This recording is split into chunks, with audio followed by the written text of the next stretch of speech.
waka ce wadda a yanzu haka ake aikinta kuma an kusa fitar da ita kamar yadda aka saba, sai dai wani waka ta sha dabban bana da suke fitarwa. Kada dai kuma ta ku danna mana alamar subscribe da alamar karara domin samun shirye-shiryen mu a kodayaushe. Akwai shirye-shiryen musamman da zamu daga kawo muku a cikin wannan tashar ta mu Afirka. Kada dai kuma ta ku ci gaba da kasancewa tare da mu. Murtala Ibrahim Kunya ta fara aikin sabuwar wakar ta wadda za ta fita da ita ma nan ba daɗewa ba, wanda kuma ta ɗauki salo irin na yaga men. Ita ma haka za a ci gaba da buga ta kowa ya samu. Kada dai ku manta ci gaba da nuna mana alamar subscribe da alamar karara, kuma yi mana share na wa'inda bidiyoyi da muke kawo muku cikin jin daɗi da kuma nishaɗi. Muna godiya.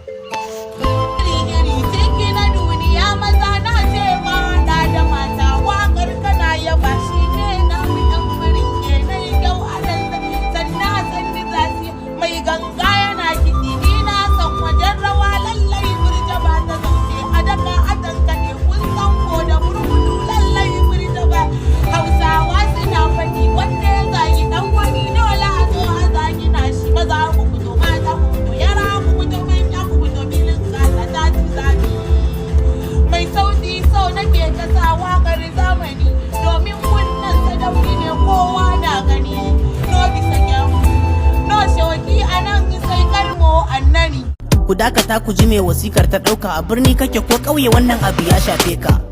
Da farko lafiyan Baba Buhari ya ce jikinsa sake ya ƙara kwari, masoyansa da fatan duk za ku ji daɗi. Makiyansa ya ce in kun fasa tona mai asiri.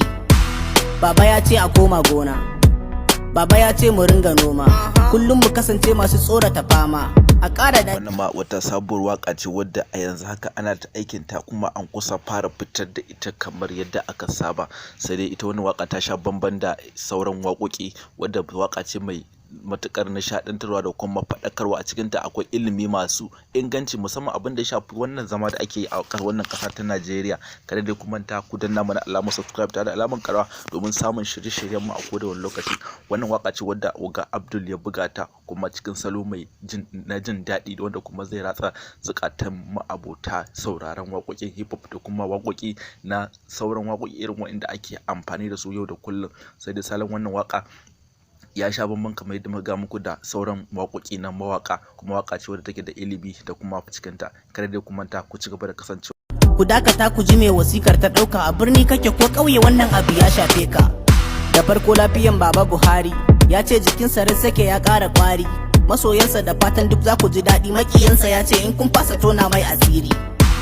Baba ya ce a koma gona, Baba ya ce mu ringa noma, kullum mu kasance masu tsorata fama. A ƙara da suna kallo yadda irin shuka ta ke zo, bai tafiya ta zafi tasgaro, in na zube kaskar in dunguro, sai su ta tsammanin zan dunguro cikin shoki.